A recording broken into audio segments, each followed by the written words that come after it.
इतिहास में अक्सर ऐसी कई घटनाओं का जिक्र हुआ है जो आज तक वैज्ञानिकों और विशेषज्ञों के लिए एक रहस्य बनी हुई है। ऐसी ही एक रहस्यमयी घटना 19वीं शताब्दी में अमेरिका के एक राज्य में देखी गई थी। वैसे तो ये घटना किसी बारिश की तरह दिखाई देती है, लेकिन इस बारिश में पानी के बजाय मांस के टुकड़े आसमान से जमीन पर गिरे थे। आज हम इस रहस्यमयी घटना और उससे जुड़ी जाँच के बारे में जानेंगे। 3 मार्च 1876 को करीब 11 से 12 बजे के बीच अमेरिका के एक राज्य केंटकी के अंदर कुछ मिनटों के लिए आकाश से अचानक मांस के छोटे छोटे टुकड़ों की बरसात होने लगी। मांस के टुकड़ों की बरसात केंटकी में स्थित बाथ काउंटी के पास रेनकिन नाम की बस्ती में हुई थी। कुछ तथ्यों की माने तो यह टुकड़े लाल मांस के टुकड़े थे। जब टुकड़ों की लंबाई मापी गई तो उनमें सबसे छोटा टुकड़ा 2 इंच का था और सबसे बड़ा टुकड़ा 4 इंच का था। इस अचानक हुई मांस के टुकड़ों की बारिश का रहस्य और मांस के टुकड़े आखिर किस जीव के थे, दोनों बातों को जानने के लिए बहुत से विशेषज्ञों ने अपने अपने तरीके से इस रहस्यमयी घटना की जांच शुरू कर दी। विशेषज्ञों ने अपनी अपनी जांचों के अनुसार इस घटना के संदर्भ में कई मत दिए।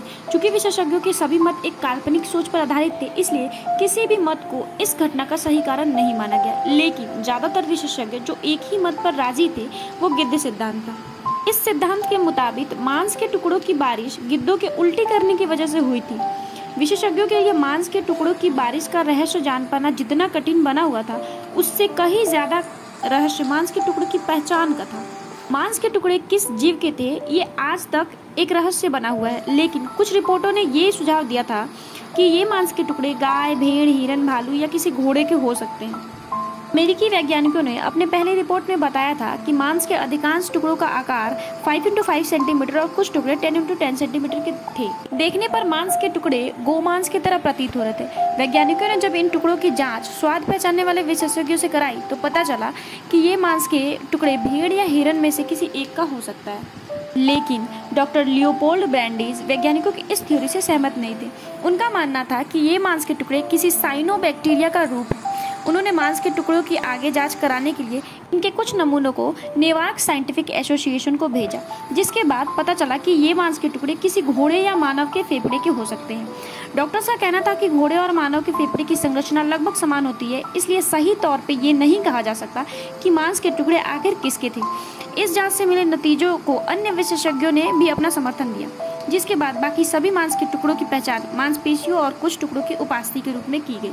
लेकिन कुछ समय बाद लियोपोल्ड ब्रैंडीज के इस थ्योरी पर सवाल उठने लगे, क्योंकि ब्रैंडीज ने जिस साइनोबैक्टीरिया की बात की थी वो सिर्फ बारिश की बूंदों के साथ ही गिरता है। लेकिन जिस समय मांस के टुकड़ों की बरसात हुई उस समय पानी की बूंदें नाम मात्र के लिए भी नहीं गिरे थे। इसलिए उस समय के स्थानीय विशेषज्ञों ने लियोपोल्ड ब्रैंडीज की साइनोबैक्टीरिया वाली थ्योरी को नकार दिया और गिद्ध द्वारा उल्टी करने वाली थ्योरी का समर्थन करने लगे। विशेषज्ञों का मानना था कि गिद्धों का हवा में उल्टी करना एक स्वाभाविक गुण होता है। गिद्धों को जब किसी चीज से खतरा महसूस होता है तो वो उस पर उल्टी कर देते हैं। इस थ्योरी का सबसे अच्छा विवरण डॉक्टर एल.डी. कास्टेनबाइन ने अपने एक लेख में किया था, जो कि उस समय लुइसविले मेडिकल न्यूज में प्रकाशित किया गया था। हालांकि इस रहस्यमयी घटना से पर्दा हटाने के लिए और भी कई विशेषज्ञों ने अपने अपने अनुभवों के आधार पर इस घटना की व्याख्या की। लोगों के सामने अजीब अजीब सी थ्योरी भी आई। बावजूद इस थ्योरी के उस दिन मांस के टुकड़ों की बरसात कैसे और किन कारणों की वजह से हुई, ये विशेषज्ञों के लिए आज भी रहस्य बना हुआ है। वीडियो को लाइक जरूर करना और चैनल को सब्सक्राइब करके बेल आइकन भी दबा देना। Thanks for watching this video.